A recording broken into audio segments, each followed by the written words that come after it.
Olá! Com o objetivo de prevenir desastres naturais em áreas urbanas, um projeto de lei em análise na Câmara sugere proteção de encostas e a revitalização de bacias hidrográficas. Entre as medidas está o reflorestamento como item do planejamento urbano das cidades. Para saber mais detalhes sobre a proposta, o entrevistado desta edição do Palavra Aberta é o autor, deputado Cristino Áureo, do Progressistas do Rio de Janeiro. Bem-vindo, deputado Cristino. Eu que agradeço, Regina. Bom, deputado, eu queria que o senhor falasse para a gente desse programa, o Reflorestar, que é o Programa Ambiental de Proteção de Encostas e Revitalização de Bacias Hidrográficas em Áreas Urbanas. Não é isso mesmo?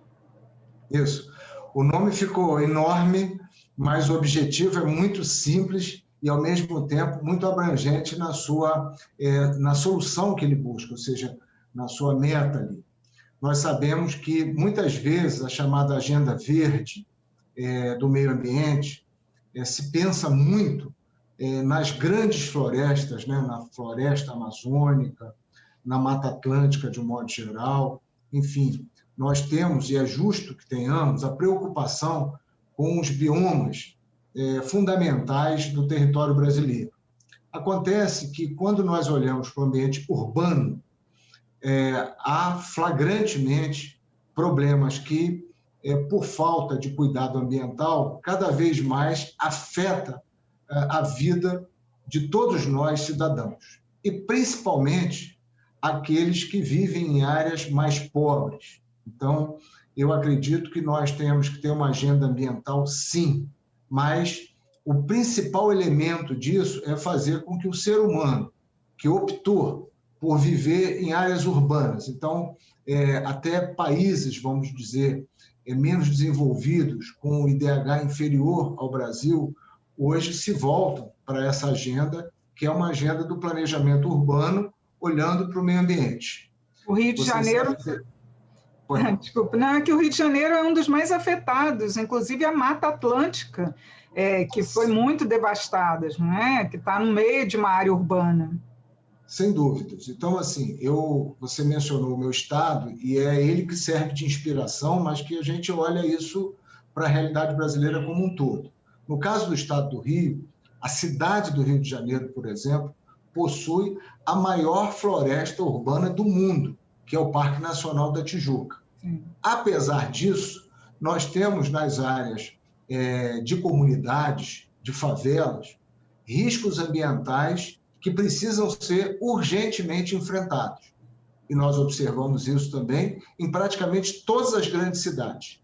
Então, assim, o verão, que antigamente era uma estação glamurosa, né, por assim dizer, eu estou excluindo até aqui a tragédia da pandemia, mas olhando em geral, o verão passou a ser chamado estação catástrofe, e não mais aquela estação onde a gente tinha a musa do verão, o muso do verão, a novidade do verão. Infelizmente, não é novidade, é repetitivo, né, o assunto dos desastres ambientais, com perdas de vidas, com problemas sérios causados em comunidades e até em bairros de classe média espalhados por várias regiões do Brasil. Então, é preciso fazer alguma coisa preventivamente. O que eu pesquisei ao longo desse tempo é que as melhores soluções para prevenir desastres ambientais, visto que as mudanças climáticas são permanentes daqui para frente, é trabalharmos os efeitos de mitigação, ou seja, os efeitos, né, trabalharmos de forma a minimizar os efeitos dessa mudança climática. E, para isso, as encostas precisam ser novamente protegidas.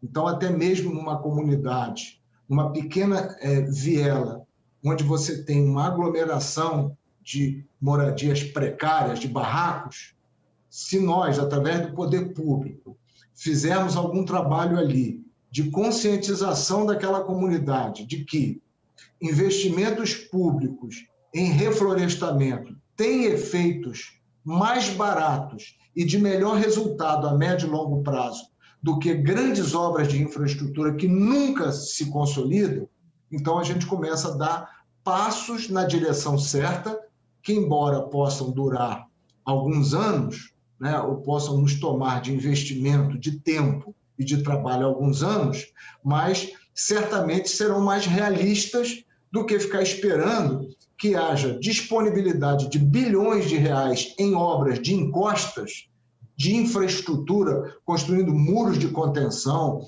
ou fazendo remoção de comunidades que acabam nunca acontecendo, quando, na verdade, você pode ir incidindo nessas áreas de maneira paulatina, mas muito bem orientada, sob o ponto de vista de investimento, e com um respaldo ambiental, e, ao mesmo tempo, a regularização fundiária. Agora, então, deputado, desculpe, mas, por exemplo, tem muitas cidades históricas até que foram construídas à margem de rios, não é? Aí pelo interior, e que foi feito esse desmatamento desordenado, mas elas, de alguma forma, têm até patrimônio. Como que seria? Haverá repasse do governo federal para incentivar esse reflorestamento? O que está previsto nesse programa? Olha, o projeto de lei ele é bastante simples. Ele busca orientar uma política nacional, provocar esse assunto de uma maneira mais nítida. Como ele é dependente da parceria do setor público e do setor privado, vou te citar aqui um exemplo, né? Uma possibilidade concreta ele trata do Código Florestal. O Código Florestal ele acabou virando uma espécie de fla-flu entre ambientalistas e ruralistas naquela época. Eu, sinceramente, não vi as comunidades urbanas se movimentando para discutir o Código Florestal. Então, nesse fla-flu, faltou dizer que boa parte do impacto e das emissões no Brasil se dão no ambiente urbano, seja por conta da emissão de combustíveis fósseis, seja por conta da degradação existente nos rios e também nas encostas, a perda de vegetação. Se nós olharmos proporcionalmente, você pega, eu não vou tomar o Rio como referência, vou tomar São Paulo, né? Porque o Rio, pelo menos, você tem a chamada Floresta da Tijuca. Mas você pega uma cidade como São Paulo, você, fora dos bairros mais, eu diria, de melhor condição e poder aquisitivo, quando você vai na periferia paulista, você vê a dificuldade que é você combater enchentes justamente porque você impermeabilizou o solo urbano, você fez obras também nessa direção nas encostas, né? As comunidades de São Paulo, embora elas não fiquem tão nitidamente próximas do centro da cidade ou das chamadas zonas mais ricas das cidades, mas elas se espraiam pela periferia, cimentando as cidades do entorno e causando grandes impactos. Então, eu acredito que, por exemplo, as compensações, quando você vai fazer uma usina hidroelétrica num determinado lugar, uma companhia de eletricidade que tem seu maior interesse em vender energia no centro urbano, por que as compensações eventualmente não podem ser dadas para recuperar a encosta em área urbana?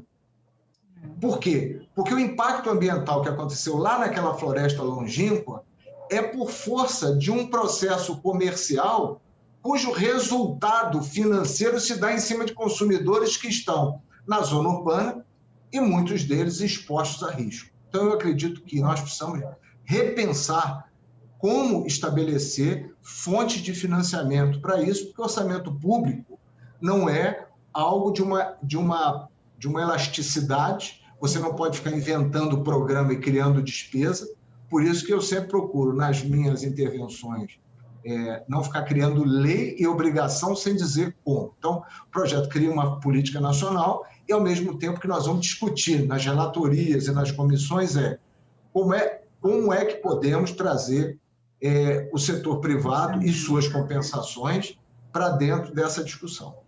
Tá ótimo, deputado. Muito obrigada por sua participação e quando o projeto já estiver mais em votação, a gente torna a falar sobre ele.